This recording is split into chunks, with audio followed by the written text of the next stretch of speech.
Top quality और consistent performance के लिए सिर्फ सिल्वर पंप नाम याद रखना। ಹೋರಾಟ ಆರಂಭ ಆಗಿರ್ತಕ್ಕಂಥದ್ದು ಹಳೆ ಮೈಸೂರು ಭಾಗದಲ್ಲಿ ಜೆಡಿಎಸ್ ಪ್ರಾಬಲ್ಯ ಇರತಕ್ಕಂತ ಒಂದು ಭಾಗದಲ್ಲಿ. ಸೊ ನೀವು ಜೆಡಿಎಸ್ ಮತ್ತೆ ಬಿಜೆಪಿ ಮೈತ್ರಿ ಪಕ್ಷಗಳಿದೆ, ಎಲ್ಲ ಒಂದ್ ಕಡೆ ಮೈತ್ರಿ ಪಕ್ಷವನ್ನ ಹೊರಗಿಟ್ಟು ಈ ಒಂದು ಯಾತ್ರೆ ನಡೀತಿದೆ ಅಂತಕ್ಕಂಥ ಚರ್ಚೆ ಕೂಡ ನಡೀತಾ ಇದೆ ಸರ್. ಮೈತ್ರಿ ಪಕ್ಷವನ್ನ ಹೊರಗಿಟ್ಟಿಲ್ಲ, ಸದನದ ಒಳಗಡೆ ಎರಡೂ ಪಕ್ಷಗಳು ಒಟ್ಟಾಗಿ ಒಂದಾಗಿ ಹೋರಾಟವನ್ನು ಮಾಡಿದ್ದೇವೆ. ಆದರೆ ಈ ರೀತಿ ಡೀಸೆಲ್ ಪೆಟ್ರೋಲ್ ಮೇಲೆ ದರವನ್ನು ಜಾಸ್ತಿ ಮಾಡಿಕೊಂಡು ಹಾಲನ್ನ ದರವನ್ನು ಜಾಸ್ತಿ ಮಾಡಿ 9 ರೂಪಾಯಿನ ತತ್ಕ್ಷಣ ಸ್ಪಂದನೆ ಮಾಡಬೇಕಾಗಿರ್ತಕ್ಕಂಥದ್ದು ವಿರೋಧ ಪಕ್ಷವಾಗಿ ಒಂದು ರಾಷ್ಟ್ರೀಯ ಪಕ್ಷ ನಮ್ಮ ಕರ್ತವ್ಯ ಇದೆ, ಅದನ್ನು ಮಾಡ್ತಾ ಇದ್ದೇವೆ. ಹೋರಾಟ ಪ್ರತ್ಯೇಕವಾಗಿ ಮಾಡ್ತಾ ಇದ್ದೇವೆ, ಅದರ ಅರ್ಥ ನಮ್ಮ ಮಧ್ಯೆ ಗೊಂದಲ ಇದೆ, ವ್ಯತ್ಯಾಸ ಇದೆ ಅಂತಲ್ಲ, ಎಲ್ಲವೂ ಕೂಡ ಸರಿ ಇದೆ. ಸಿದ್ದರಾಮಯ್ಯ ಒಂದು ಗಂಭೀರ ಸ್ವರೂಪದ ಆರೋಪ ಮಾಡಿದ್ದಾರೆ.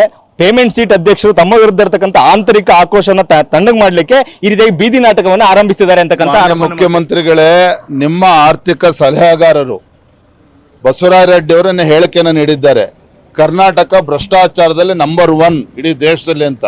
ಅದಕ್ಕೆ ಉತ್ತರ ಕೊಡ್ಲಿ ಫಸ್ಟ್ ಸಿದ್ದರಾಮಯ್ಯನವರು. ಕೊನೆಯದಾಗಿ ಈಗ ಜನಾಕ್ರೋಶ ಯಾತ್ರೆ ನಡೀತದೆ, ಮುಂದೇನು ಸರ್ ನಿಮ್ಮ ಹೋರಾಟದ ಸ್ಟ್ರಾಟಜಿ ಏನು ಸರ್? ಮುಂದೆ ಎಲ್ಲ ಜಿಲ್ಲೆಗಳಿಗೆ ಹೋಗ್ತೇವೆ, ಜನರಿಗೆ ಈ ಸರ್ಕಾರದ ಬಣ್ಣವನ್ನ ಬಯಲು ಮಾಡ್ತೇವೆ. ರಾಜ್ಯ ಸರ್ಕಾರದ ಇವರು ಭ್ರಷ್ಟಾಚಾರಗಳು, ಜನವಿರೋಧಿ ನೀತಿಗಳೇನಿದ್ದಾವೆ ಎಲ್ಲವೂ ಕೂಡ ರಾಜ್ಯ ಜನರ ಮುಂದೆ ತರ್ತೇವೆ.